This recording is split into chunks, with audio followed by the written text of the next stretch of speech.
Wow, wow, wow. Good evening, good evening, good evening, good evening, everyone. You're welcome to today's seminar. I want us to do something really quick, really quick. It's just a show of hands. I'm just going to ask 5 questions, a show of hands. So you're going to do a show of hands.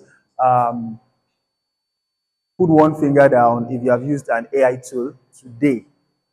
So it's just 5 questions. So if you have used an AI tool today, put one finger down. So we're starting with 5 fingers. So with 5 fingers, if you have used an AI tool today, put one finger down. So maybe one finger down, left with 4. Attended a seminar this year. Any seminar at all. Any seminar at all. All right, all right. So the next one, put one finger down if you are following the Genesis company on Instagram.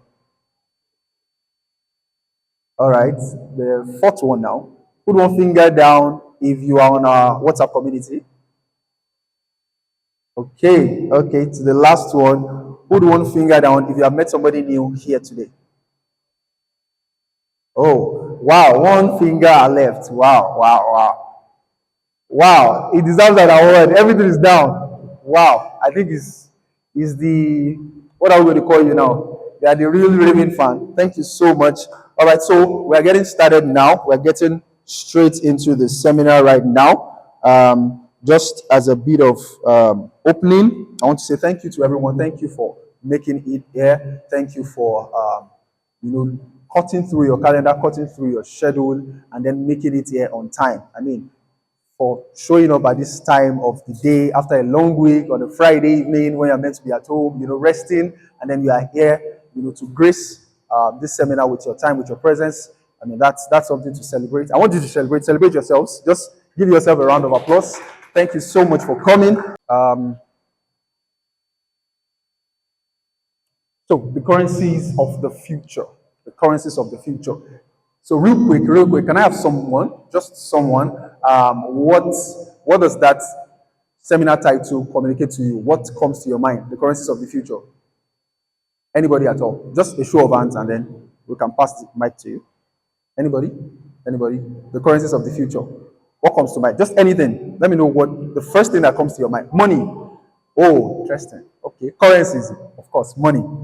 All right. I mean, you're not too far. You're not too far from the bullseye.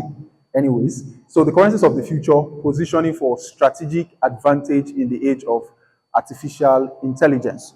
So I'll just go straight into the discussion for today. So, um, so far, let's say from January into now, if you are actively engaging maybe social media, engaging any form of digital platform online, you would have seen some particular newses. Some are scary newses, some are good news, but you would have seen one news or another around AI. Maybe AI is about to take your job. You even see posts as far as AI is going to has the tendency to wipe out humans. Has anybody seen anything like that? That there's going to be a possibility of artificially intelligent systems, AI agents, developing a mind of their own and then conniving to get into a point where they are trying to outsmart humans, right? So that's just like a tip of what is happening. That those things are just speculations, what people are predicting.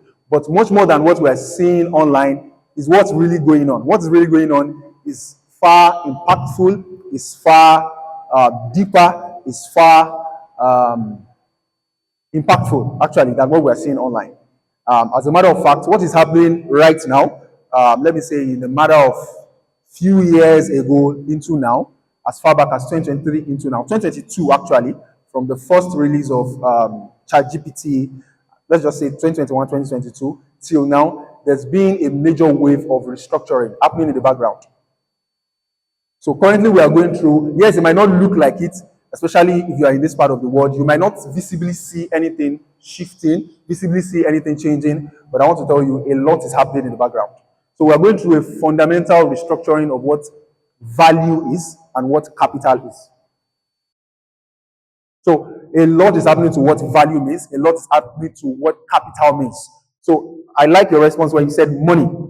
Money itself is getting to a point whereby it, of course, that has started. The definition of what money is, what you can count as, oh, I have money. I hope you know that if you have, let's say, a coin, let's say TRX coin, and then the coin was worth $10,000. I hope you know that after, let's say, a couple of weeks, if that coin goes down and then the valuation of that coin goes to zero, somebody who had $10,000 2 days ago right now has nothing. So it means just because of a change in the value, the perception of value of a particular coin, somebody's ability to walk into a store and say, give me a bag of cornflakes, give me another pack of Oreos, has drastically changed.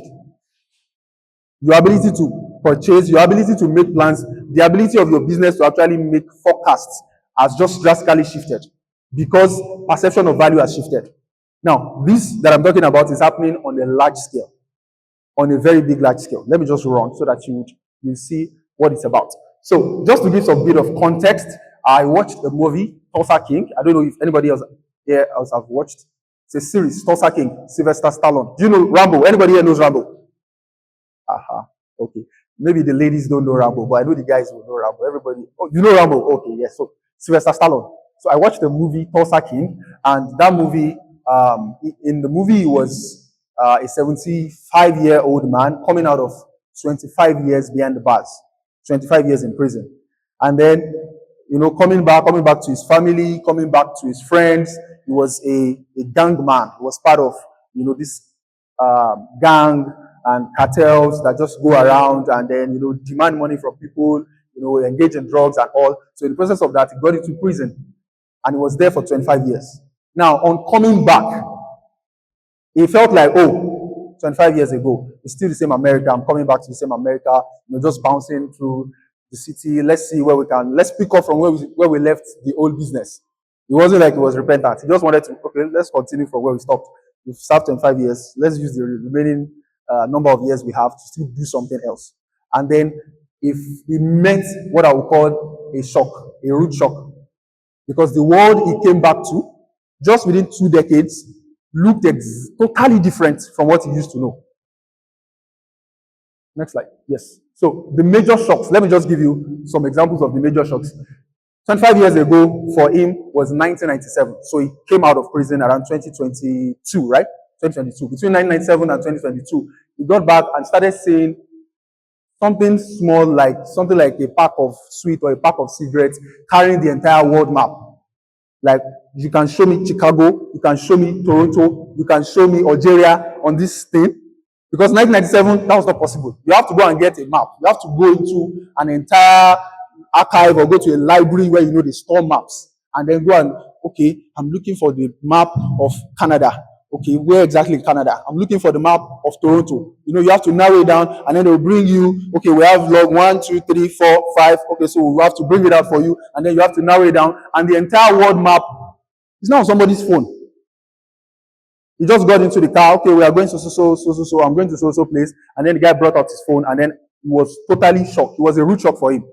Another thing that happened to him was he just suddenly started seeing people doing like this, pointing their phones this way. You are meant to talk to your phone. Phone is for talking. What are you doing? What's going on with these people? He was totally shocked at what he was seeing, right? He saw people using Google Maps instead of just, please, where do I go to? Ejo, Monwa, number 5, Oluwatui Street. Somebody gets into a new place and then just pick up Google Map. He was totally shocked that, the normal thing, the reasonable thing is I get to a new place, I walk up to the people around and ask them, please, I'm going to so place. He just started meeting shocks after shocks after shocks. He got to a coffee shop, he wanted to buy coffee, and then he brought out $100 bill and passed it to the person on the counter, and the person is like, are you from this world? Where are you from? Are you from the woods? Because they don't expect him to bring out 100. Where are you going to get the change from? But for him, he was like, this is not how you buy, this is how we buy stuff. So it was just one root shock after root shock after root shock after root shock to another root shock. It's similar to when people travel out of the country and, they get to a particular place and then they experience culture shock. How many of us know what culture shock means? So you get to a place, you feel like, okay, this is how things are meant to be done. Maybe when you get to a place, you are visiting a friend, somebody you consider a friend, and then you go to their house, maybe to just have dinner, and then the person comes over and hugs your wife and gives your wife a peck. You are like, what's going on here? But for the culture, it was just a friendly kiss, was a friendly peck. But from the culture you are coming from, no, the handshake is enough, right? That's a culture shock. Now, this is where I'm going. You've seen what a timeline, what the kind of shock that comes from a man that just went behind bars and then coming back just some 2 decades later. You saw the kind of shock that happened to him. Now, there's something we call future shock. Future shock. And what's future shock? Future shock is you arriving at a new age, arriving at a new phase, a new timeline of human existence without preparation. It means you expect things to still be the way it was before. Imagine, it's just somebody thinking now that, I want to get a book from somebody in Ontario, maybe Ontario, Canada, and then I have to travel over to get the book. Because the last time I tried it, there was no Amazon. Right? That's what future shock is. So future shock is when you enter into a future unprepared.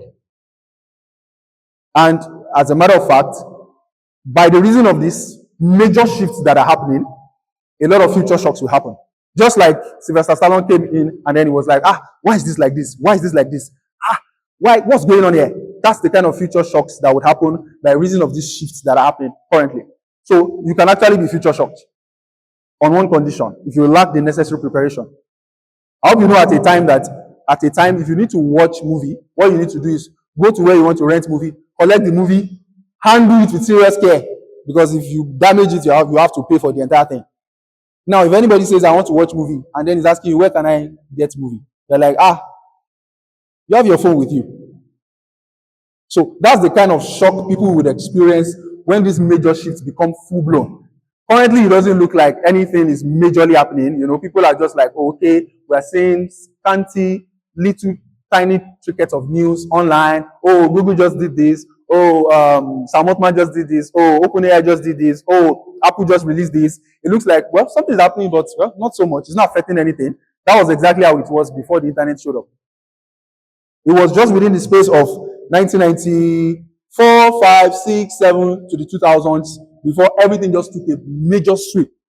And then a lot of money was just going into internet startups to snap videos, internet startup to walk your dog, internet startups to get a pet. People were just, even the legitimate and the non-legitimate ones. Everything just swooped between a couple of 5 years. So naturally we feel like, okay, if a major change is meant to happen, gradually, and then you can see that, wow, something major is happening here. Let's move. But most times, people get future shocked. As a matter of fact, a lot of major big companies that maybe have big, video rental agencies, they are not existing currently. You will have to go and look for another business. A lot of big companies, maybe they are running, traditional bookstore systems. Definitely, if you converse with them, they can't have the 1990 sales now. Then, people can come to them and just get books. You want to do a research work. You just go to scholars.google.com and then you are downloading. It doesn't work that way before. Right? That's a major shift that happened within a couple of years. It just takes one single launch, one single tool. Of course, the tool has been under development for like maybe years. Some of them 18 months, 17 months, 24 months. But the day it comes out, you see that in the next few weeks, few months, everything just turns over. And then everybody's shocked.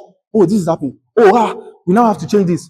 We now have to change this. We have to change this. And then they can't keep up. And then everything just folds up and folds over. Right? So, yes, so how do you get prepared? Do you stay prepared? How do you get yourself prepared? So how do you immune yourself from future shock? So there's this popular saying that history always repeats itself. Always. In fact, it's a major thing that I learned. It's a major realization that I learned quite some years ago.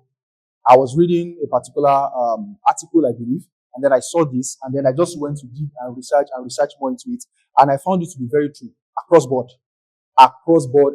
walks of life. There's nothing happening now that is actually happening for the first time. There's nothing happening now that is happening for the first time. Nothing at all. So now that does not just include the things that you are familiar with. Even the developments, technological developments, they are not just happening for the first time. Companies being downsized, companies being overthrown, market shares being dragged by smaller startup. David kind of companies taking over Goliath kind of companies has always been happening. Always. So what we're talking about is not new. So it's not a mysterious thing that's actually happening. Right? It's something that has always happened and then it has always cycled around. I have a quote here for you. History merely repeats itself. It has all been done before. Nothing under the sun is truly new.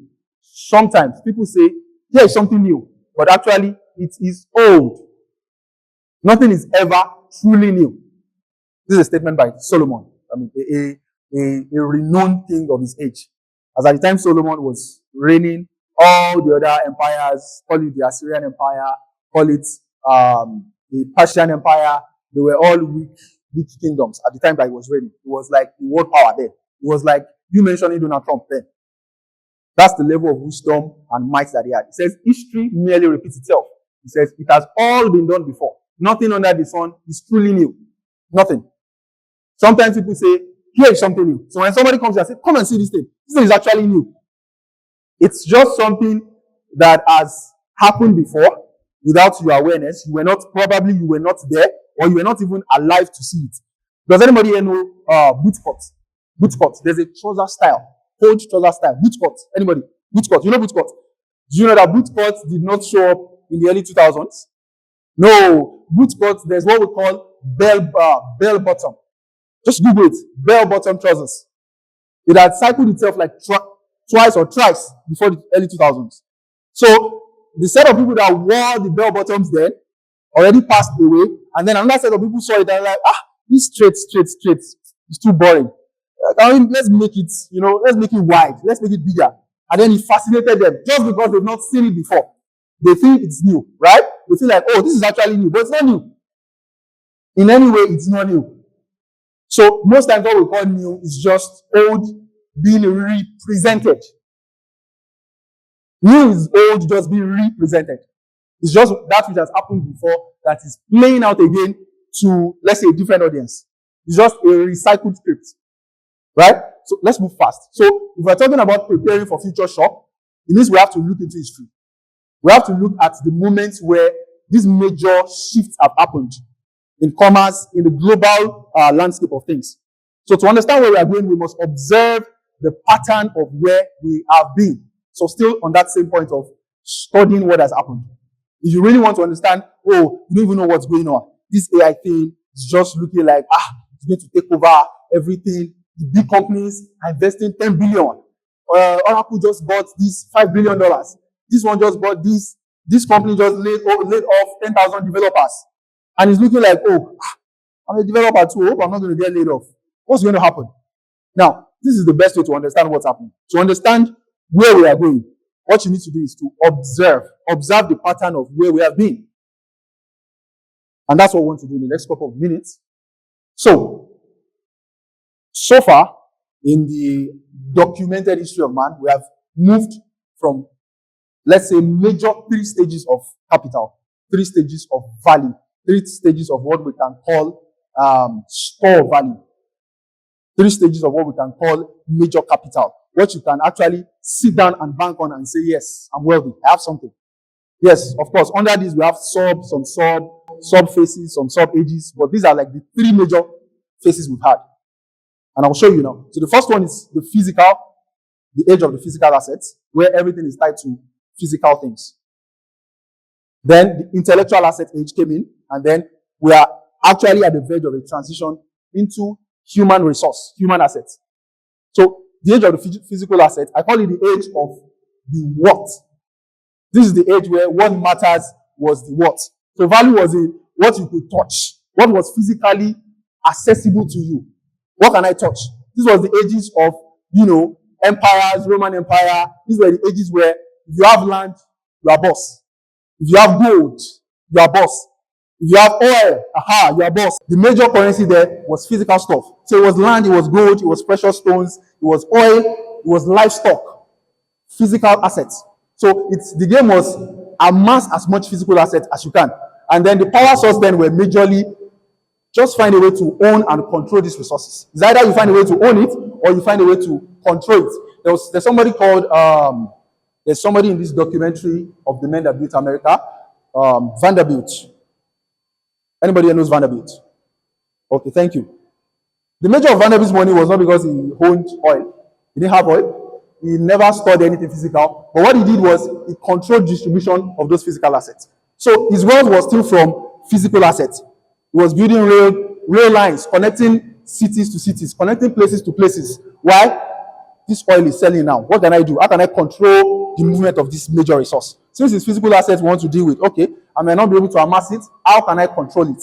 So that was the game then. So the power source was either you own it or you control the movement of these resources, physical resources. That was it.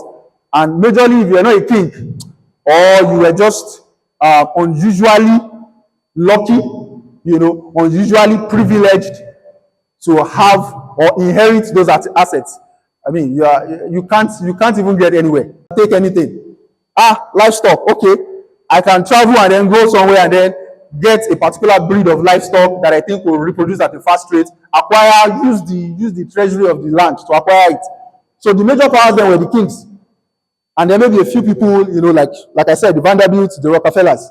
So the limitation then was it was a zero-sum game. What do I mean by a zero-sum game?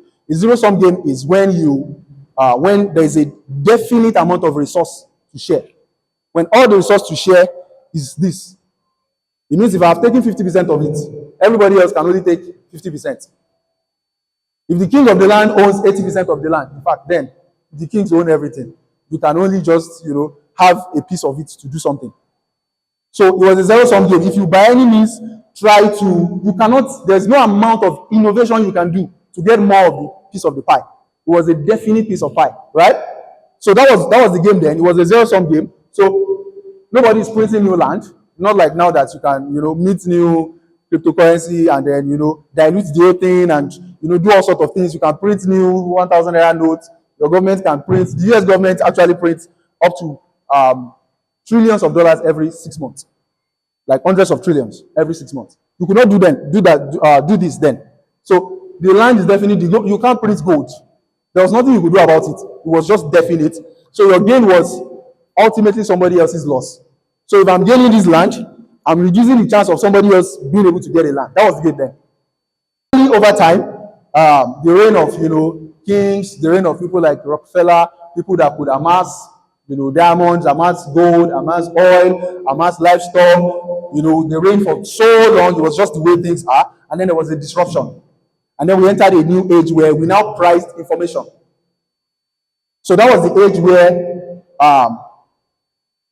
computerization, computing system, knowledge system started. So now it is who knows what. Even the kings now have to carry their money and help me find somebody that knows this thing.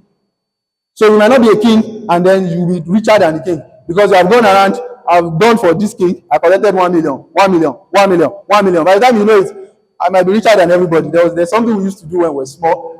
Maybe two people are fighting over, what's it called?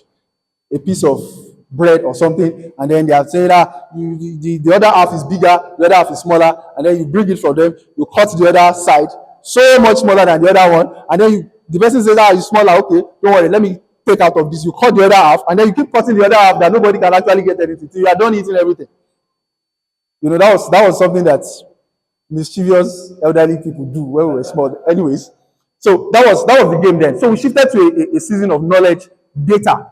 So now it was about knowledge. It was about who knows what.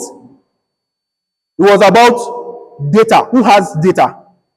You can leave this place now and then you go back home to Instagram, and then before you scroll one or two things, they can advertise a seminar to you. I'm telling you, because they have the data. They need you register for something via Instagram, right? That's what happened in that realm. That was the realm where data, the power of data, the power of expertise. Now we have people that are making money consulting, just making money from expertise. Oh, I know I've been doing this for the last 20 years. If you bring me in within 5 days, I come into your team, I tell them what to do. I can move you from 1 million per year to 1.3 million per year. That's $300,000. Pay me $30,000. Gladly they'll pay you. You just increased our annual turnover by 30%. So that was the transition. So we came into the age where we have people like Bill Gates, internet startup founders, consultants. So it was now about the intellectual assets. And to a very good degree, we are still in that age. Till now. We are still in that intellectual asset age. Of course, there is a major transition happening in the background, a little bit of it showing on the foreground, but you can still, profit from this. If you have access to large data, you can make money. In fact, there are companies that are not doing anything at all than to just sell data. There's a company like that, Bright Data. You can check them online. They make, currently now this year, they will be making close to $200 million in turnover in a year. What are they doing? They're selling data. How do they get the data? They are crawling the internet. That's how simple the business model can look like. They just set up large systems to crawl the internet and gather enough data that by the time they present it to a company, we have the data of 1 million Americans. We know what most of them eat. We know when they buy it. We know how frequently they buy it. They pay. The company they know what to do with it. They know how to impute that into their recommendation system, and they are recommending the right stuff. Sometimes you're like, how do you people know? Sometimes it's not just that they are listening on you. It is that they have a recommendation engine. You are not the first person to buy, so they already know that this person bought a baby diaper. Automatically, if there's a very 90% chance that this is a mother. What else should we recommend?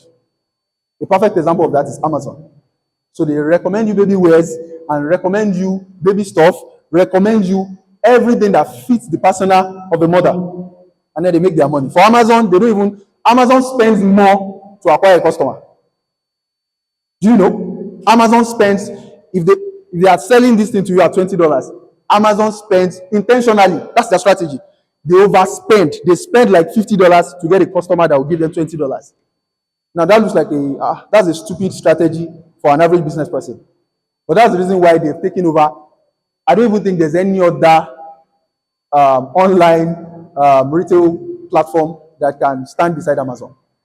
Why? They got money, bought out the entire market, and relied on the fact that we have trained an engine. What you bought is $20. Don't worry. We understand that in the next 12 months, you will still buy at least 2 to 3 things from us that will make us break even. You see Temu's ad everywhere. You know how expensive ads is. What do you think Temu is doing? Some of those products are so cheap, you're like, what's going on here? And they are spending, you can Facebook, Instagram, Google, they are there. They are taking over everywhere. What are they trying to do? They are leveraging, they understand that we have data. We have trained a system already. They know predictably the lifetime value of each customer. They know that at least when we secure a customer, the lifetime value of this customer is 6 months. And within that 6 months, averagely, not everybody, but averagely, they will buy from us 3 times. So don't worry, buy the first stuff. And just get used to us. We know what to recommend to you next. That's the game here. So the power source is knowing something that others don't know. Having specialized skill. I know how to do this. I know how to write code. Yes, this is where Bill Gates came in. Knowing how to write code. That's why we have, everybody wants to be a tech bro now. That's the result of it. Specialized skills. Accessing information faster. That's where we have the mantra of knowledge is power. If you come in the days of Augustus Caesar and you say knowledge is power, he will tell you power is power. Because the power was really power then. That's where the mantra knowledge is power actually, because it was now a knowledge-based economy. What do you know? You can't say knowledge is power before Solomon. He will tell you that knowledge is power. Okay, please, guards, get him, throw him into the den. Let him use his knowledge to get himself out of that place. So, the limitation then, there was also a limitation, anyways, with that age, and the limitation was AI is on the block. Everybody's aware of that. And now, the thing with AI is that AI can know faster than you. AI can know better than you. AI can know without resting. AI can consume information faster, process it more efficiently, calculate more accurately than you. So everything you are doing with data, yes, the superpower, the major thing you need to hold is data, information. AI can do it better than you. So it can process gigabytes of data, massive gigabytes of data in seconds. You just go to you open ChatGPT and ask it a question. Help me go through. Tell me what it will take if I'm going to cover a land of 5 hectares. How many? What's it called? How many? Maybe street lights will we need? And then you give it a very complex thing that should take you days to do. This guy does it in seconds. That's power of AI. That's something somebody will take as a project. $10,000. We'll do it in 1 month. Don't worry. Now AI will do it in a few minutes. Now, this is where the limitation is coming in. So, AI now can know better, can perform better, is more efficient, is faster, can work at scale. There's not so much you can do in in 8 hours of work. It's not so much, actually. So, now the knowledge is now not an advantage anymore. So, it was the age of, oh, knowledge is the advantage. What you know, I know this, pay me for what I know. Now, there is a gradual shift from that. The knowledge now has now become a commodity. You know what that means? Knowledge has now become like Gary. It has now become like sugar. How much will you pay for sugar? How much will you? Do you understand? It's now a regular commodity. It's not anything to call a point of advantage anymore. You don't have any competitive advantage with just knowing. I mean, I can stay here and you ask me a question that I don't know, and I'll just quickly type. I mean, I see people go on interviews these days. I don't know if you've seen it. There's a way now that they're using to ace interviews. There's an AI projecting, recording what the interviewer is saying, projecting on the screen on their end, and just quickly searching the answer and replying. And they'll just be looking at the interviewer and speaking, okay, so what do you mean by algorithm? Do you understand what algorithm is? And then the AI goes and tell them what algorithm is, and then it just keeps reading and reading and reading. That's happening now. Of course, there's a downside to that. It means you are going to stop thinking. You are going to stop exercising your mind. It's part of the limitations that come with this invasion of AI. So, how many of us sang, I'm a doctor in my country? Well, we're small. That was it. You have to be a doctor. You have to be a doctor, or maybe lawyer, or maybe engineer. You can't say that. I'm a tech bro in my country. I'm a designer. As how? What are you designing? So the indoctrination there was become a professional, be very good with know-how, right? So we're indoctrinated to be doctors, lawyers, accountants, analysts. It was just all about master how to do something, know how to do it well. Don't worry. If you can, and that's very true. If you can take, just like I used to tell people that it's not actually hard to master something. I'm telling you, you can't tell me that you want to learn how to make chairs. If that's what you want to do, I'm telling you, commit just 1 hour every day. In 6 months, you will be better than over 50% of people in that field. Aspiring people that are just saying, I'm learning tech, I'm learning, web development. 1 hour every day, with maybe 1 or 2 days in a week that fails, but 1 hour every day, compound that for 6 months. You'll be so good. So it really does not take so much to know. To hit your 10,000 hour rule, there's a rule of 10,000 hours. You don't actually have to hit 10,000 hours to be better than 50% of everybody. You don't. 10,000 hour rule is a rule for you to get to a level of mastery. And the people that have mastered are like 1% of the populace. The rest are, what's it called? Software enthusiasts. Have you seen it? AI enthusiasts. Machine learning enthusiasts. That took a course for, watch the video for maybe 6 days consecutively and stopped. So that was the game then. And that advantage still remains. So the good news is that advantage still remains for the time being. For the time being, right? So let's just run to the third age. So this is the age we are in now. We are entering gradually into this age. And that's the age of the core human resources. This is what I call the age of the why and the how. It's looking strange. I'm seeing some reactions on the faces of people. That's how it looked strange when if you tell somebody that I don't need to actually go and hustle to get land, inherit land, have livestock. It was strange too. They felt like, what do you mean? That by sitting down and reading and learning, as much you become Aristotle, you become a philosopher, you're not going to get so much. Because that was it then. In that age, if you knew stuff, you just knew stuff. Efiko, philosopher. That was it. You were a philosopher, you just know stuffs. There was not so much economic advantage to the knowledge then, except for knowledge of, manual tasks. But now we're entering into another age, and it's the age of why and who. From data, shifting from knowledge, shifting from expertise, it's shifting from intellectual assets. This is why I started with the concept of a future shop, because it's going to be a shop. The new currencies now are not found in the physical world. They are not in the database. They are now rooted in fundamental human abilities, fundamental human resources.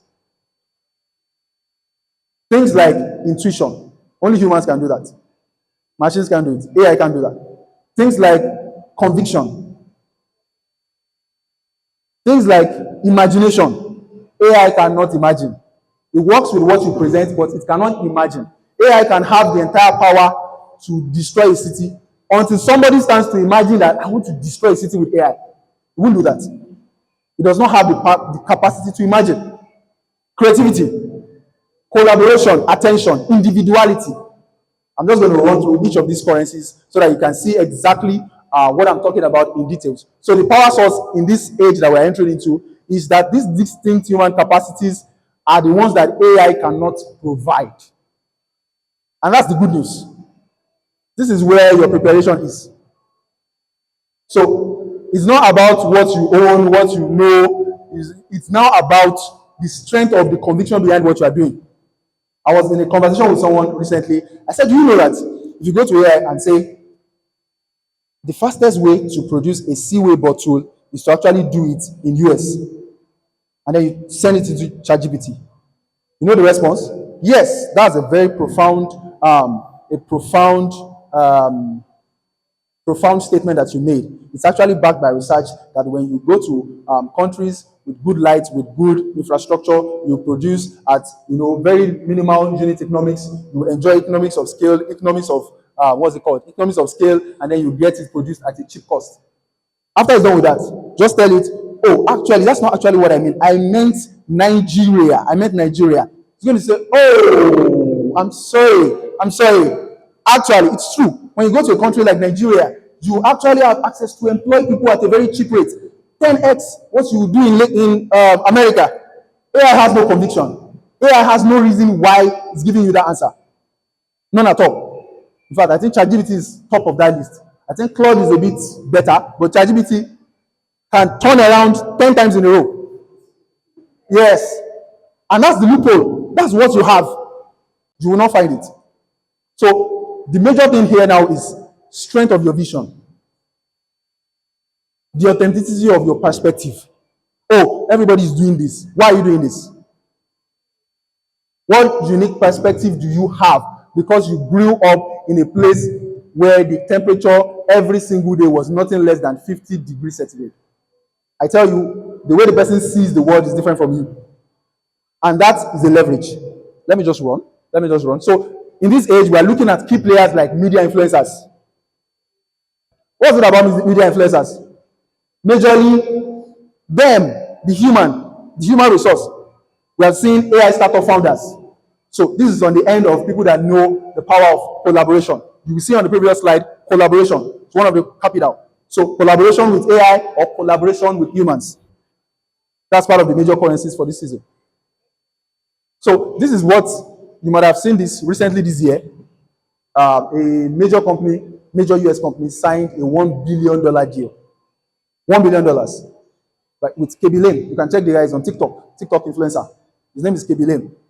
Why are they paying $1 billion? You will not believe it. He's not creating content. They want to use his image, create a digital twin of his image and use it to make advertisements at scale. So it means he doesn't even have to exchange time to get that money. These are profound major stuff happening, and then we are just saying, AI, ChatGPT. Major things are happening. Just to use his image. Now, why is his image that important? A lot of humans have actually created a community around him such that his face, the uniqueness of his voice is now valued. It's a form of capital now. And the company is willing to pay $1 billion for it. Look at that. So these days you see startups that they don't really have much money and they are hiring the best founders. You see employees moving from Meta, running away from Meta, running away from OpenAI to join some smaller companies. It's because they're struggling to believe in why Meta is existing. That's it. You see companies that say, what we're doing is we believe energy is a human right. And then we believe we should democratize energy for everybody. And that's the reason why we want you to come on board as our back-end developer. And I tell you, especially the current age of people we have now, they resonate with that. Much more. What's the difference? They gave you the why. They tied everything to a particular perspective, the conviction behind why. They are not just doing it for doing its sake. Especially for the Gen Zs. You can't just come and use money to. No, Gen Zs, they don't even operate that way. Yes, money is part of it. You pay me, but much more than that, you can win them when there's a strong why. Now, these currencies, are not even new. The currencies that are functioning in this age are not new. They've always been there. Understanding the power of collaboration, understanding the power of conviction, understanding attention capital, individuality capital, imagination capital, creativity capital. They've always existed, but their season has not shown up. And now this is their season. So the new reality now, let's look at some things that are happening. I read something just yesterday. Jack Dorsey, do we know Jack Dorsey, the former CEO of Twitter? This guy laid off 4,000 out of 10,000 employees. If you run a business or you understand the dynamics of business, you know that this calls for attention. That's nearly half. He just did it with a tweet. 4,000 employees out of 10,000. You might say, okay, I'm not a developer. It does not touch me. What I'm doing, fashion design. It will touch you if you are not prepared. How will it touch you? The tech bro that affords to buy your designs is now laid off. Where is he going to have the capital to? Where is the earning power? Where is the purchasing power to buy what you are making? So you can say, I'm not writing code, I'm not doing software, I'm not doing content, I'm not doing all those things that AI can do. They are not 100% left out. Who's going to buy what you are buying? When 4,000, these 4,000 people were actually financing some businesses. This is lifeblood of some businesses in one night. Out of that 4,000, there's like 400 of them that consistently go to a laundromat. There's like 100 of them that consistently visit a restaurant. So it touches everybody. It touches everybody, actually. Look at the tweet. It says, we're not making this decision because we're in trouble. So it's not a layoff of, okay, we're having issues. It says, our business is strong. Gross profit continues to grow. We continue to serve more and more customers, and profitability is improving. Because typical, posh English when you want to lay people off. But something has changed. We are already seeing that the intelligence tools we are creating and using, paired with smaller and flatter teams, are enabling a new way of working, which fundamentally changes what it means to build and run a company. And that's accelerating rapidly. If Jack Dorsey is saying something is accelerating rapidly from a first world company, a first world country, it means it's accelerating rapidly. In fact, if you are hearing it from Nigeria, you'll be hearing accelerating very rapidly. That's the implication, actually. If you're in a third world country, that's what it means. So, Elon Musk, one of the top guys making the news too on this AI thing, proposing things like universal high income. So universal high income for Elon Musk is, we're going to create a system. He coined it from universal basic income. Universal basic income is a system where the government gives a particular amount, $500, $1,000 every month. Either you're working or not. You can research about it. They've tried it over 100 times in different cities. They just pick a select people and they are giving them money every month. And Elon Musk is saying, we're going to come to this very soon. But he's saying it's not even universal basic income. He's saying it's universal high income. He says poverty will be so eradicated that work will become optional. People are already laid off job, number one. Working will be so optional because why should I go to work and spend an entire week to get the task done that AI can do for the company, even if it's a personal task? So gradually, production is faster, production is cheaper. Did you hear about something that happened recently. Elon Musk was offered $1 trillion check, of course, in advance to meet a goal. Did anybody hear about it? $1 trillion.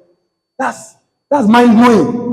Do you know what 1 trillion, 1 trillion, not $1 billion, not $1 million. You know, that's $1 million times $1 million. Yes, that's $1 million in 1 million places. That's it. That's 1 trillion. Like $1 million in a million places. They offered it to one person. To do what? As far as you can drive the valuation from 1.1 trillion to 8.5 trillion. A lot of people were like, oh, wow, it's not fair. Why would you give somebody 1 trillion? Yeah, this is it. He has to achieve this. And then they will give him what? 1 trillion. Paycheck. That's not looking like it's looking like a pay bag, not paycheck. What's his goal? Produce 1 million robot taxis in commercial operation. Produce 1 million humanoid robots. Robots that can perform to a degree tasks that human beings can do. That's how they saw so much when the internet was coming. Next slide. This is something that World Economic Forum, at least if you don't believe any other source, World Economic Forum, they posted this on their blog some years ago now. I can't remember how many years ago. And it is welcome to 2030. I hold nothing, have no privacy, and life has never been better. Take a moment to read that thing again. Welcome to 2030. I own nothing, have no privacy, and life has never been better. Seeming like some contradictions. Something is off here. And this is World Economic Forum. It's World Economic. You can check it online. Just Google this statement right now. You see. World Economic Forum. Are they saying they are planning to do it? No. But nobody comes in the open to say, we are planning to do this. They just introduce it. Shortly. It's an idea. Just put the idea out there. And let people start considering it. Previous slide. What did you see on the previous slide? 1 million robot taxis, 1 million humanoid robots. How do you think you're going to be paying for it? Subscriptions. So when she's saying, I own nothing, it is that subscription is everything. Everything is now going to be subscribed for. You don't have to own. In fact, the companies are not going to be producing to give it to you. Subscribe for it. Just pay recurringly for it. It says, I have no privacy and life has never been better. So people can have a lot. You can have cars and then you are just paying a very tiny amount on a subscription basis. You can have, massive automation systems in your house on subscription. So now, let's go into the 6 currencies. Conviction capital. I'll try as much as possible to run and make sure that we don't exceed the proposed time. Conviction capital. So, like I said the other time, ChatGPT is the perfect example. ChatGPT lacks conviction and switches belief cheaply. And this is a loophole for humans. So what do I mean by conviction capital, actually? It means this is actually a season, a phase, an age where whosoever can say, this is what I'm doing. This is what I believe in. And this is why I'm doing it. And stay with it, regardless of what it looks like. And continues with it just for further more time. You are going to be ahead of everybody else. Why? Everybody else is being given ideas of new things you can do. Have you ever gone to GPT before and then you said, I want to start a boot camp, and then I'm thinking of a way to run it virtually, and I'm thinking of ways whereby I can do this boot camp, and then it presents something to you. Just go about it this way. Option 1. Usually, what does it do? Option 2. Option 3. If you want 20 options to produce it. So now, 2 hours in, you are done reading 20 options. 2 months later, you have not started. Not just that you have not started, you have lost attention of the major things that you are actually meant to put your focus on. So ideas are going to be flying around. I can just sit down in my room and say, what if we can be using Gemini to be generating images of somebody praying for another person? A lot of ideas are going to be flying around. At scale. Ideas upon ideas upon ideas. It's just distraction at scale. So it now opens a loophole that if I can say this is what I'm doing, and regardless of what's happening around, I can stay with it. Just stay on it. This is what machines don't know how to do. You can show a machine with just one statement. This is what humans know how to do. It means that 5 years ago, if I can stay on something for 6 months, I may not really go as far. Maybe I'll make a 10% progress. Now, if you can stay on that same thing for 3 months, the result is different. Do you notice now that it takes a shorter time for creators to explode online than before? Before, you spend years, you consistently post 2 years, 3 years. There are creators that you see 6 months consistency, 50,000 followers. Have you seen it? What do you think is happening? There are more distracted people. There are more distracted people. Also pointing back to what? Individuality capital. What's it about that person? He has put out his voice, his face, his personal ideas. The things he's saying is not new. He's not saying anything new. Not like he downloaded it from one shrine somewhere. He's literally regurgitating what Aristotle said one time, what Solomon said before. Like I said, nothing is actually new. Just old being represented. Just take something that is old. That's a major act. You want to do something now, and you're like, I want to break into this space. What can I do? Just go and read. Read very well. Study enough the history of that thing. You will be shocked. You have too many ideas. You see so many ideas of things that have happened before that if I bring it out today, everybody will say, wow. It's not really new. So there's going to be a lot of shiny ideas, billions of ideas, things to give attention to, many, many things. And now you profit from staying with one thing, and what will make you stay is conviction. That is why I'm doing it, and I'm staying on it, and I'm making progress with it, and I'm making progress with it. There will be a lot of other ideas with weak minds behind them that is ready to stay with it for 1 week and leave it, stay with it for 2 days and leave it, stay with it for 3 days and leave it. And before you know it, you have taken the space. So ChatGPT won't be able to help you in this. With conviction, it can't. It will supply you facts. It might confuse you the more. It might multiply your confusion. You need me? All right. So only people and projects that are backed with conviction beyond just superficial work will escape that constant overwhelm of ideas. A lot of things will flood everywhere. So you have to know why you're doing what you're doing. You have to go back to your drawing board and establish something strong behind what you are doing. Leave Elon Musk. Can you build humanoid robots? No. So you have to leave Elon Musk alone. You don't even have the consistent electricity to build sockets. So let's just go to the next capital. The premium is now going to be on imagination. It's not going to be on what currently is. What currently is what? We have Gemini. You can generate images. You can just say, give me an image of 10 people sitting in a room, or 10,000 people sitting in the Genesis Hall training room being taught by Elon Musk, and it will do it. So that's available. We have AIs that can take summaries, transcribe text, make slides out of it, propound theories from your one-line statement, create videos from your one-line statement, create what you read from a book, 5 lines, turn it into a whole movie. How you don't need so much. Five lines. Say, make a movie for me, it will make it. So, but now, what is now more important is you being able to imagine what could be. Everybody knows what is available. Everybody knows what already is. A large degree of everybody knows that. The real power is now going to be, can you imagine what could be? So your boss will reward you. If you are working at a workplace, your boss will reward you and hold you dearly.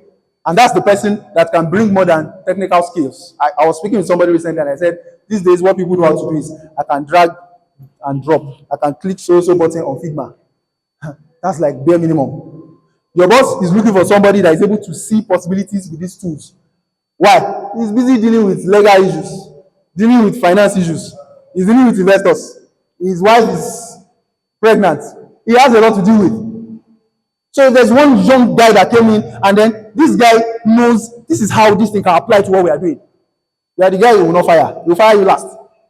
You will be the one to fire last. Imagination capital. You being able to see what could be with what is already available. That's where the real power is. Your ability to sit down and say, what can we do? This is a photography business, and then this is Gemini, ChatGPT, Middle Journey. What can we do here? How can we do 10 times what we are doing now with it? So the ability to imagine and conceive fresh pictures fresh pictures. What can we do with what we have already? Forget about what's happening. What can you do? What are the possibilities? There are a lot of possibilities now that you can do with Gemini that you have not thought of. You've not just taken out time to conceive it. Because till now, people are still currently paying for the old currencies. I hope you know. Do you get? There are some spaces now that people are currently paying for intellectual assets. People are currently paying for physical assets. That all you need to do is to be able to see, this is the gap. If I bring in AI into this, I'll get this thing done 10 times faster than the average person. And then you make your money before the shift happens. That's a business idea in disguise. Creative capital. So the journey won't stop at just being able to conceive what mind-blowing solutions can be created with AI. So I talk about being able to conceive ideas, being able to imagine, oh, we can use AI to generate artworks, even though it was not drawn by an artist. And there are two sides to it. There's still individuality capital. There are still people that will pay for just knowing that somebody came here to draw it. I tell you, that's individuality capital. There are still people that will come to pay because they know that this was drawn by a human. There's a feel of that human touch to it. On the flip side, after you have imagined, the real money will come to you because you can connect that thing you have imagined to a real problem. So, for example, now I imagine being able to use ChatGPT to generate prompts. Let's say prompts that can help people solve their social media problems. And then I use GPT to generate those prompts and I put it in a book. There are some kind of people that will buy it. There are some kind of social media handlers that will not buy it. They are not solving any problem for them. There are beginner level guys that will be like, wow, this book has almost every answer to every question on this field. Top level guys, they won't buy it. So the premium is now going to be not just imagining. Yes, imaginative capital. Not to discredit imaginative capital. There are people profiting off just imaginative capital. Yes. There are people currently now, we are building AI for this. They raised $5 million. They have not typed one code. I tell you. No prototype in the US currently. No prototype. Basically, they're just leveraging on the fact that investors are willing to throw money around on anything plastered with AI. Right? So the ability to take it a step further, connect it to everyday discovery. You know what stood John D. Rockefeller out? He was not the first person to discover how to tap oil. No, it was just that there was nothing to really use it for at that time. It was John D. Rockefeller that thought about, instead of using this oil for what they were using it before, he met a chemist. This chemist found a way to get kerosene out of it. In fact, they were wasting it there. It was just only kerosene they were getting. They were getting kerosene and then putting light in people's homes. Before it was, once it's 6 o'clock, everybody, find your corner out, let it shoot, right? And then he thought of, okay, let's work on kerosene. My question is, that chemist that worked on it, I've always known how to do it. All the needed resources to make that thing happen already. John Rockefeller was not a chemist. What he did was connect the discovery to an everyday problem. That's where the money is. So you see people say, some scientists invented 1,000 inventions, they died poor. Partly, one, because their paradigm, they don't really care so much about material things. A good bunch of them, they don't really care. They are just fine. But on the flip side of it, for some of them, it is that what they created, they didn't connect it to any current day problem. So somebody took Bluetooth technologies and created 1 million Bluetooth phones and made $1 billion. He didn't invent, the guy that invented it might not have anything. Just recognition. Or maybe, what's it called? Some royalties to his family. He will be dead by the time they are making the money. Good. But you need to know where you are. You need to understand what are the current problems they're having. Draw a line and connect the dots. You are making cash. Major examples is, I was talking with somebody that works in UI UX. If you are in the tech space, you know what UI UX is. It's user interface and user experience design. But for a long time now, designers in the house, if you say you're a UI UX person, what are you really saying? I do user interface. Nobody really talks about UX. Most of them don't even know what UX is. Am I correct? Please, can somebody confirm what I'm saying? So what do you do? UI UX. But what I really do is design user interface. You see this part? They don't touch it. This is the time they have to touch it. Because AI will not be able, AI will be able to develop buttons, different shiny buttons, flawless, what's it called? User flows. But you know what AI cannot do? AI cannot understand that a 70-year-old grandma does not want the button to shine. He wants it to be able to be clickable. She wants the button to be at the same place it was on First Bank. Meet it there the same way on Wema Bank. If it's in a different place, you have created a problem for her. Do you get it? Have you experienced it to your parents before? Don't. It's not about how shiny the button is. AI can make shiny button. Can make the button, you tap it now, you rolls, and then comes forward. AI can do that. But user experience, no, you can't do it. To a machine, it's like, can you not see how this thing is? I mean, massive animation, right? So UI UX roles is not totally being phased out, as people might think. It is that, look at the user experience. That's what is going to be prime now. It means you can use the same AI, engage it, want to create 10 user interfaces, but this time around, you now type 5-page document explaining the nuances of what it must do, what it must not do, what it must consider. You must understand user experience to do that. You are now giving context to what AI is doing. That's how you push a work and then your boss will not fire you. People are pushing works with AI now and then they are getting fired. I still heard of one recently.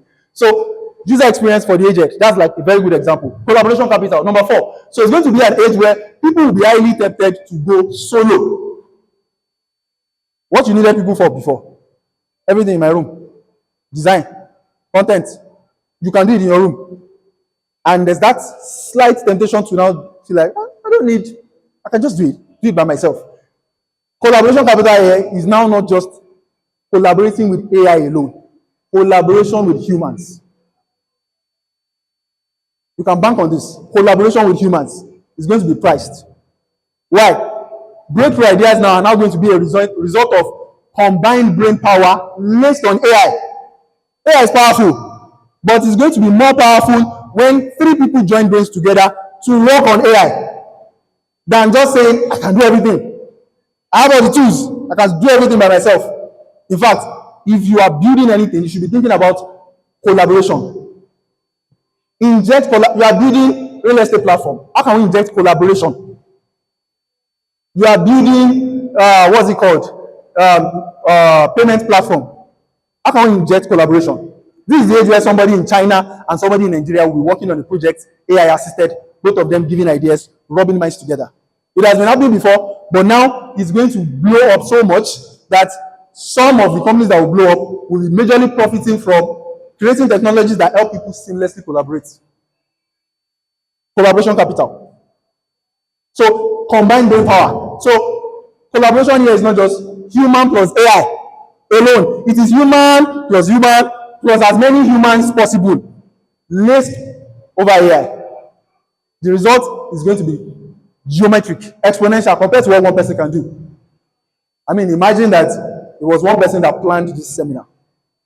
There's no amount of AI you have. Event has a way of humbling you. Organizing events. If you've organized events before, it has a way of telling you that, how come you did not see that this will happen? Collaboration is what can make such, contingencies happen.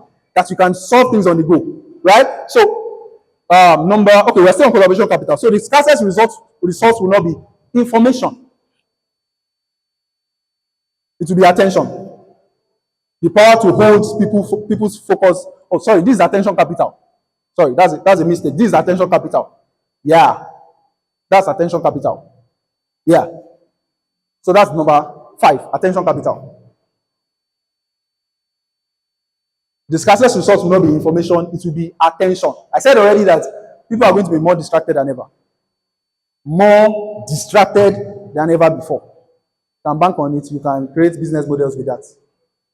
More distracted than ever before. So it is who has attention. Why did they give KBLM $1 billion? Attention. It has people's attention. The ability to hold attention. So the strategic people will not just rely on running ads. Run as many as you can run now. They will start building their own tribes, communities, power of communities. Don't say, my business, My business is a very serious business. Have a community of other business owners doing that same business. It might not be a community of customers, but that power of creating communities around what you do will be major. Very, very, very major. So the major point here under attention capital is the power to hold people's focus. So you should consider, can I create an audience that I own, that I'm not spending money to reach anytime I want to reach them? It might not be much today. It might be 500. It might be 600. It's until the day where you need to do something, you want to launch a product, and then you just send it to them. 500 people. They quickly test out your MVP. And then you can see that 50 out of them are willing to pay. You call guys, let's come and develop this thing. That's some form of capital you've built unknowingly over time. People have done it unknowingly, just building communities. Right? So, individuality capital. And this is the sixth one, the last one. So, almost anything except for the things that are unique to your soul, your unique experience of life, your unique perspectives, the things that are on I call it the DNA of a man's soul. You know the way DNA is? How that your DNA is completely unique to you and you alone. That's how it is with your soul. We can grow up in the same Ajegule, grow up in the same Obadeshida, and I'm telling you, from age 0 to age 10, if you check the gigabytes or terabytes of data in our soul, it's different. I mean, we are brothers staying in the same house. Do you know we are experiencing that same house differently? Differently. That's some wealth of capital you are gathering unknowingly.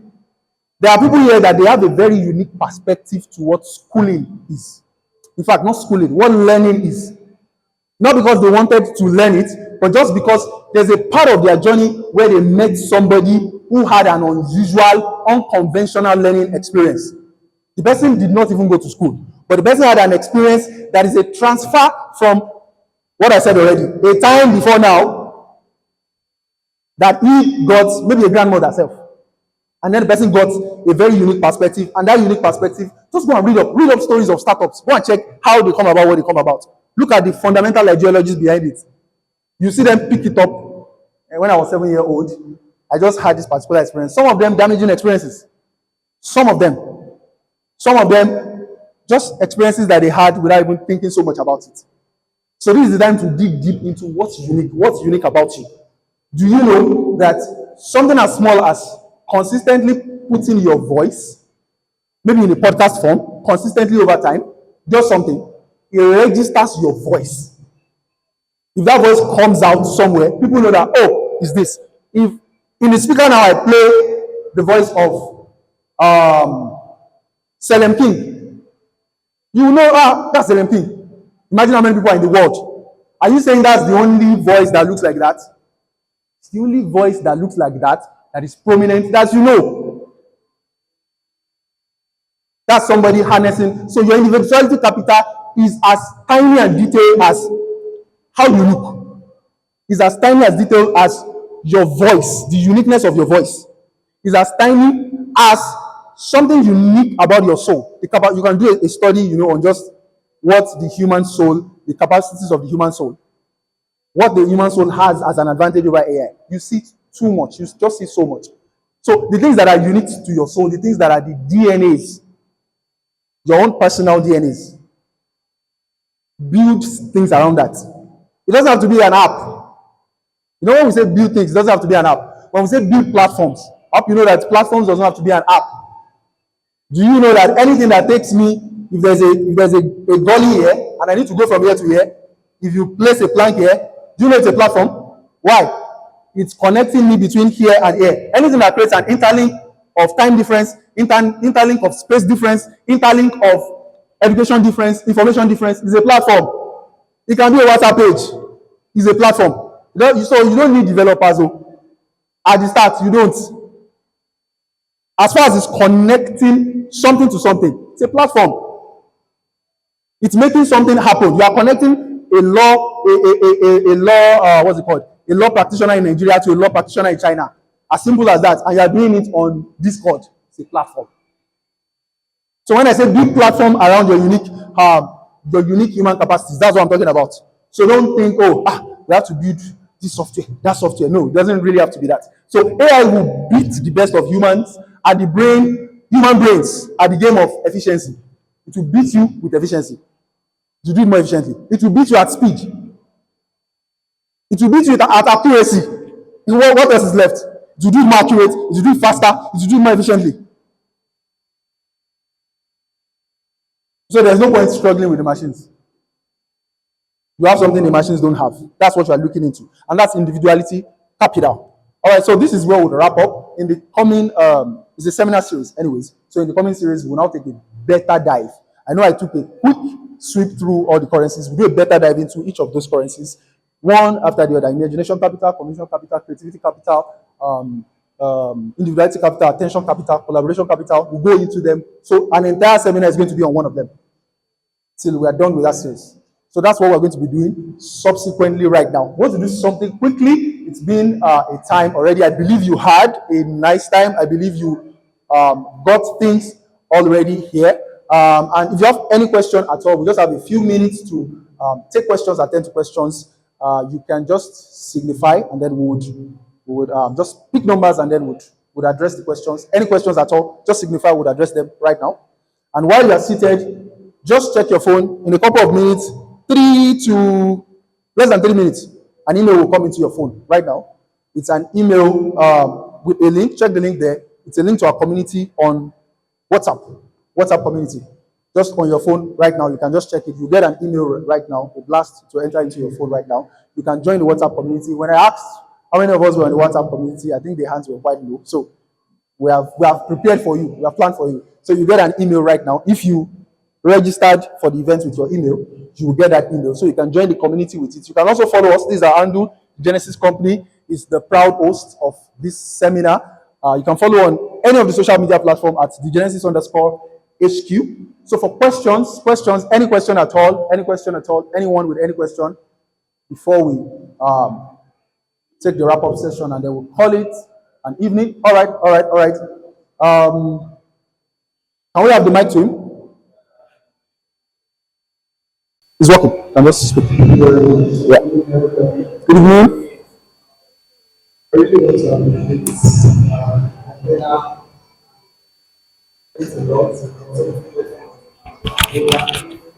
But my question is about individuality capital.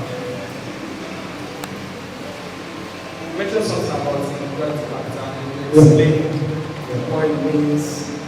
But at the end of the day, you have our uniqueness as an individual. But I didn't really get how we can advance that into Okay. So, like I said, we don't do it. What we plan to do is to dive deep, like I already mentioned, dive deep into each of it. But just to give a bit of context, I give an example now. I said you have to look inward. It has to be an introspection that you will do. And it's not hard. It's not just you sitting in one corner, your eyes closed, thinking. No. It is you being intentional about how you experience yourself. It is you. I think one thing to start with, anyways, is documenting. Yeah, I don't want to go so much into the details of that, but that's a very powerful tool to building anything, documenting. So if you are somebody that documents your thoughts, you are somebody that documents things that cross your mind. They don't have to be big ideas. If you document your thoughts consistently, let me tell you what will happen to you. You will notice a consistent set of ideologies that you have as a person. You will notice a consistent set of experiences that you have as a person. This is what will now happen. When you start sharing it, you will now start saying how distinct your own perspective is to every other person's.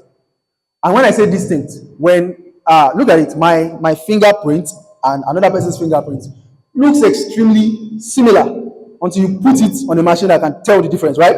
That's how it is. So at the start, it might not look like it's just normal. It will feel very normal to you.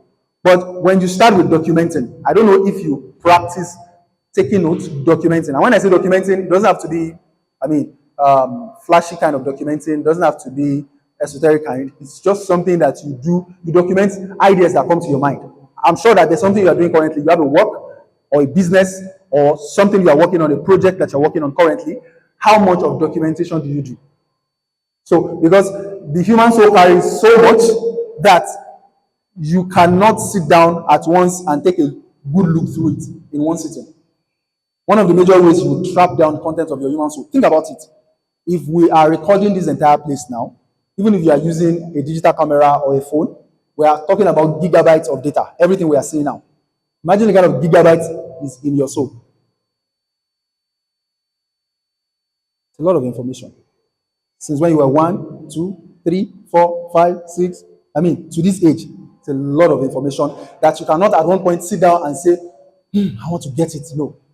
One major thing to start with is document. Be somebody that documents. Be somebody that writes down. As far as it is what's it called? Crossing your mind, write it down. I tell people a lot of times, you have not started thinking if you are not thinking in paper or thinking in writing in any form. That idea, you don't even know it. If you have not really written anything down, if you come to me and say you are doing something, I'm building this and that, and I'm asking you about it, and then okay, so talk to me about it. If you cannot talk consistently for 2 minutes with precision, I would lose a certain level of confidence in the fact that you're able to execute that idea. Not because you don't have the idea, but you've not really in a detailed way put it down.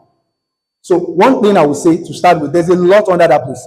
I can unpack a lot, but a very good place to start. Something you can do now, something you can do when you get back home, is document your thoughts. There's a research that shows that you have at least 6,000 thoughts a day. What I did now required a thought. How do you know? The movement I did now required a thought.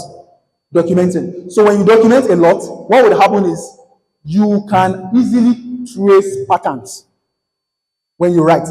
So it doesn't have to be, you're writing something, massive as such, something mind-blowing. It is just that I went to work today and I could not believe that people in this age are still trying to, matchmake people to get married.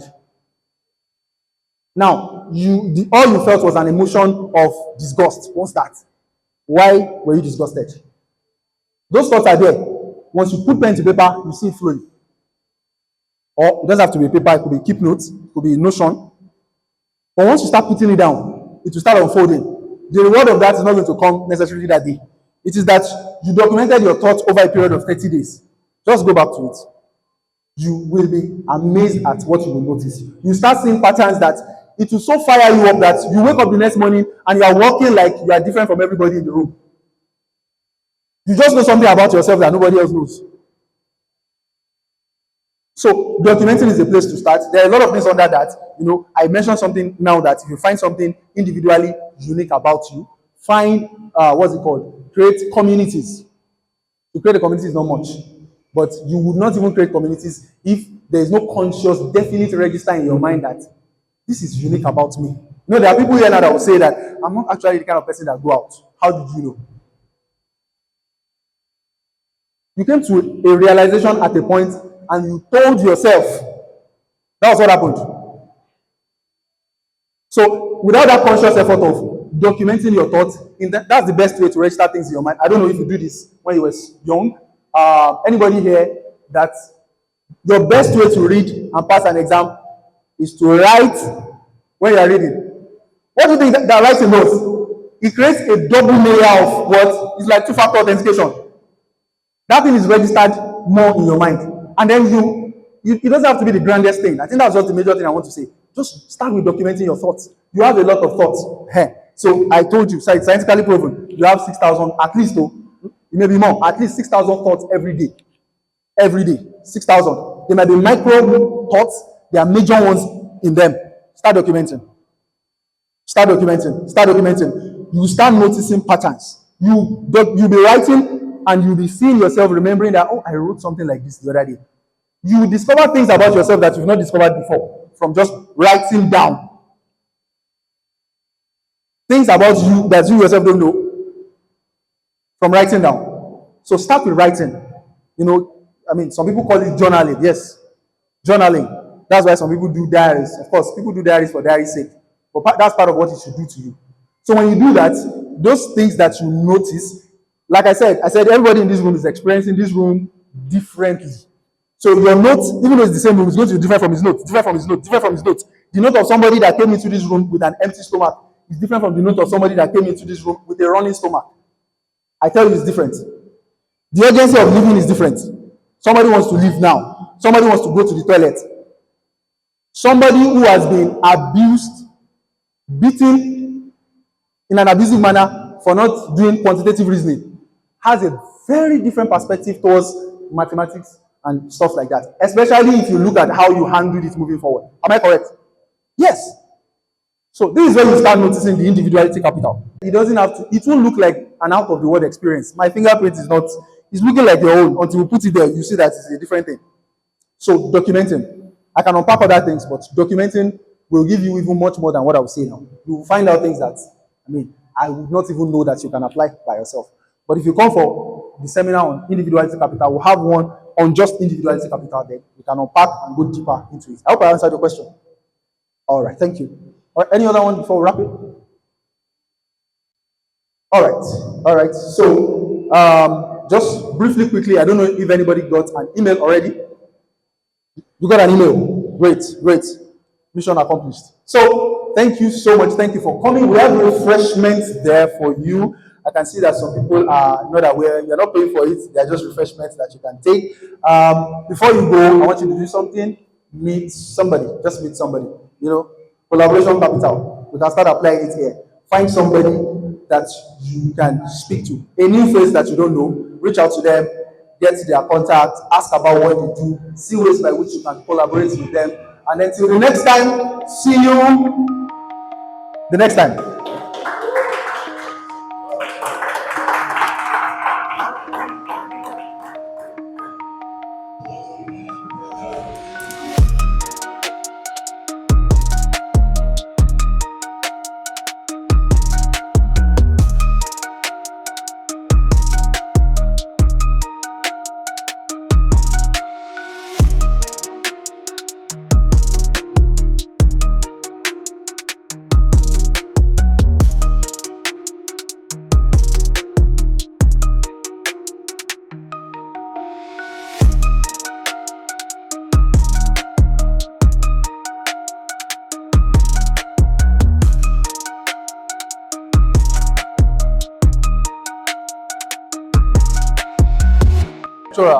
Oh, wow. Yeah. Wow.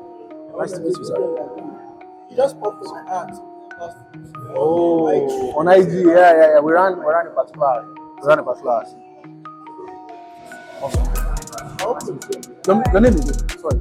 Yes. Moses. Yes. Oh, can I get a contact?